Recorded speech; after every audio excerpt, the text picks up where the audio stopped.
The film began with the usual scenes of a bustling Korean fish market. The main character, a muscular man named Kang, and his partner Chung-sik, were at their new workplace. Both were former gangsters, and everything seemed to be proceeding normally. The stalls were filled with goods, and porters and staff hustled around. Kang and his partner were making a living and appeared to enjoy their work. At the end of their shift, the market director arrived, accompanied by Kang and two of his bodyguards. They started harassing one of the tenants for delaying his payment. The tenant pleaded for more time, but the director dismissed his request, stating that he had already waited long enough. Their behavior closely resembled that of a mafia group. Kang and Chung-sik watched the scene unfold from a distance and chose not to interfere. Chung-sik commented that the director had been receiving goods without payment for a long time, but Kang did not wish to escalate the conflict. When the director passed by, both men bowed respectfully.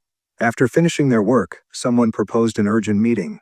Together, Kang and his partner went to meet a successful entrepreneur named Lee and a man called Director Park.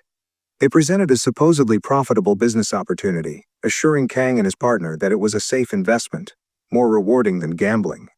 The maximum waiting period was 6 months, after which all investments would be returned. The entrepreneur then revealed the goods, a giant crab and 5 other rare marine creatures. All of them would eventually be shipped by boat to South Korea. Lee and Park claimed these delicacies would sell easily in the market. For a single crab, they estimated a price between 200,000 to 300,000 won, an enormous sum for a former gangster turned porter. As a gesture of goodwill, the businessman left the crab with Kang, making the offer seem even more foolproof. Lee reassured them that porters would undoubtedly benefit from such an investment. Meanwhile, Kang's wife, Ji-Soo, was doing everything she could to support the family. She worked 2 jobs, and in the evening, the couple would meet and discuss their day. They looked happy and cared for each other tenderly, though they often had dinner while walking home due to their busy schedules. It seemed the man with a criminal past had finally found peace in family life. Ji-Soo expressed gratitude and suggested they use their savings to start a new life together. Kang, however, did not reveal that he had already invested in the crab scheme. He only hinted that such a deal could be profitable. This wasn't his first venture, but his wife did not share his desire for quick money. To reassure her, he denied any involvement in risky business. In the next scene, a man named Kim was shown in his apartment when gangsters broke in, intending to kill him. His daughter unexpectedly arrived home and saved him, but the Mafia boss Kit and his henchmen took her hostage. Kim was left behind with a knife wound, desperate and alone. On their way back, Kit's car, driven by a man named Dusk, crashed into Kang's vehicle. Concerned, Kang stepped out and tried to reason with the driver, stating he would have to call the police. Kit, seated in the back, tried to conceal the kidnapped girl. The driver casually suggested settling the matter privately, but Kang insisted on involving the authorities. The tension rose, but he kept his composure. At that moment, Ji-Soo intervened, catching Kit's attention. He silently observed her from the back seat, smoking. As the situation escalated, Kit stepped out, politely addressed Ji-Soo, and apologized to the couple. Kang responded that they would handle the issue through insurance and contact them if necessary, refusing to accept any money. Later, Kang approached the director and asked for the money owed for the goods, but the amount was less than expected. His business was not doing well. A month later, while discussing the crab investment with Chung-sik, they received a long-awaited call. The ship carrying the promised crabs was reportedly stuck in China. Their investments had likely gone up in smoke. Their situation worsened as they struggled to pay rent. One day, as Ji-Soo left a building, someone began tailing her. That evening, the couple met at a restaurant to celebrate her birthday, but the night ended poorly. Ji-Soo, willing to do anything to raise money, offered a divorce for compensation. Kang refused and promised they would find another way to solve their problems. He then confessed about the failed crab scheme. Ji-Soo was furious and could not contain her emotions. On the way home, she ignored his calls, replying only through text messages. Eventually, she softened slightly, but something terrible happened. Kang, unaware that their home had been broken into and Ji-Soo kidnapped, rushed back. By the time he arrived, she was gone. All he found was chaos. The perpetrator was Kit, the same man who had crashed into their car a month earlier. He and his men had taken Ji-Soo to an unknown location. The next morning, Kang sat at the police station. However, the security camera at the crime scene had been conveniently turned off during the abduction. Only a blurry license plate was visible. The police promised to investigate and keep him updated. Outside the station, Chung-sik was waiting. He had found nothing either. Desperate, Kang noticed a woman's handbag and phone left on a nearby table. After 40 minutes, the phone rang. It was Kit, who instructed Kang to open the bag beside him. Unsatisfied, Kang believed he saw Kit entering a car nearby. He chased the figure but caught the wrong person. When he returned to the police, they reluctantly listened and brushed him off. 2 days had passed since Ji-Soo's abduction, and the detectives appeared indifferent. Kang noticed several portraits of missing girls at the station and realized he had to act alone. That evening, Kang visited the director again, demanding compensation. When he was met with indifference, he beat down the entire crew. Even the toughest bodyguard couldn't withstand him. With the money in hand, Kang and Chung-sik visited an old friend, a private investigator. Kang offered all his savings, and Chung-sik added his share to motivate him. The investigator agreed, and quickly found a promising lead, a well-kept house. Inside, there was no sign of Ji-Soo. They confronted a man who admitted to selling information for just 500 won. Unable to pay his debts, he gave them an address where license plates were exchanged for the Mafia.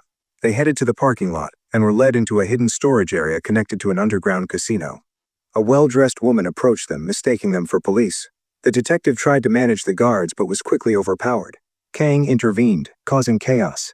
The woman, seeing no choice, revealed that license plates were transferred every 2 to 3 months. She handed them a business card of the supposed kidnappers. When they reached the address, it was another dead end. The business was legitimate, and the card was outdated. Outside, Kang saw a man leading 3 scantily dressed women from a van. He recognized one of the men from the day Ji-Soo disappeared.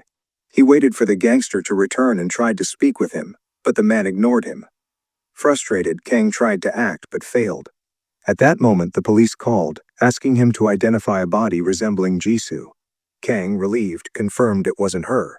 Overwhelmed, he passed the information to the detective, who uncovered a new clue, a man named Moon Jin-jung, who had turned himself in.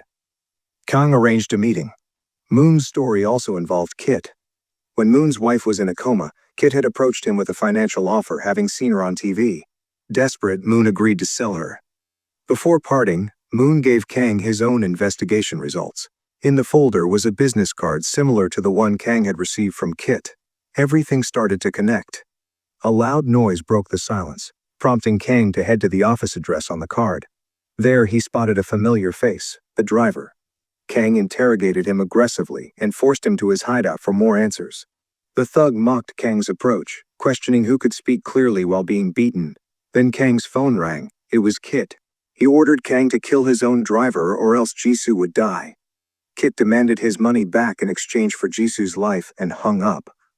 Kang, however, outwitted the blackmailer. When the thug regained consciousness, he confessed everything, a human trafficking network trading young Korean women like commodities. The kidnapping and ransom scheme was just a piece of a vast operation. He gave a rough location of Kit's base, but warned it changed often. The detective proposed infiltrating the police station to steal evidence.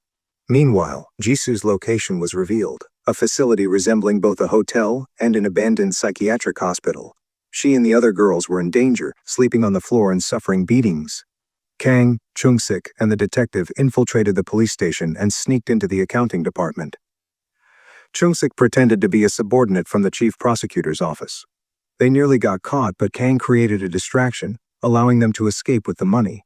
At the same time, Kit punished the thug who had hurt Ji-Soo. She lay unconscious until a phone call interrupted the scene.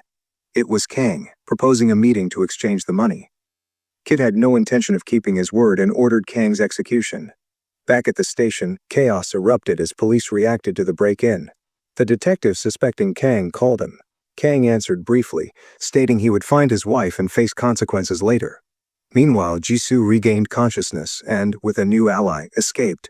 She jumped from a window, survived, and fled into the forest. Though she was soon recaptured, she had nearly made it to freedom. Kit, furious, arrived to find her gone. As he searched, Kang and his team reached the hideout. The door was locked, but Kang broke in, navigating through guards and surveillance until he reached the room where Kit had previously called him. He fought Kit's bodyguard and defeated him. Meanwhile, Chung-sik and the detective ambushed the guards and rescued the girls. Kang rampaged through the building, defeating every thug. One last opponent nearly brought him down, but Kang used an unexpected move and a powerful slap to win. He finally reached Ji-Soo's room but found only an open window grate. She had escaped. Outside, police had arrived and arrested the criminals.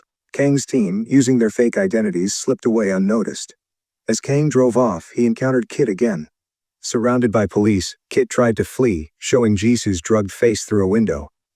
Kang carefully stopped Kit's car from crashing, sending his own car spinning.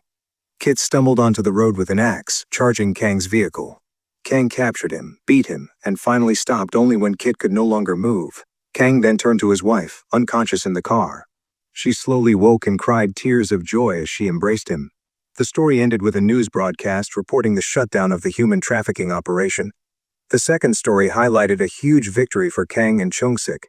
The Chinese government had returned the entire confiscated shipment. What did you think? Did the ending surprise you, or were you expecting it all along? Let us know in the comments below. The business tycoon leaves the crab as a gift for Kang, making him feel the opportunity is foolproof. Lee assures them that porters will undoubtedly benefit from such an investment. Meanwhile, Kang's wife, Ji-Soo, is doing everything she can to support the family. She works at